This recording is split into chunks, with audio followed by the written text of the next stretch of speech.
Hal-hazırda erkən həftə abort icra edirik. Abort prosesində ən önemli olan sterilizasiyaya diqqət etməkdir, hər şey steril olmaqdır. İkincisi, mütləq narkoz altında olmalıdır. Çünki narkoz altında xüsusi komfortlu olur narkoz, pasiyent ağrı hiss etmir. Və dördüncü də güvənli şəkildə ultrases müayinəsi altında etmək lazımdır. Ultrases müayinəmiz orada görülür, baxaq görək. Hal-hazırda hamileliği görülür. Arkada qara knopkası var, onu bas. Arkada qara knopka basalım. O yerde sesi nəsə.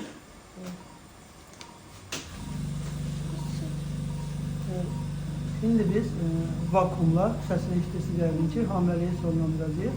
Və toxunan kimi, vakum gələn kimi kisəni götürdü və indi içəridəki destrual qışa dediyimiz toxumaları götürəcək və hamilelik sonlanmış olacaq.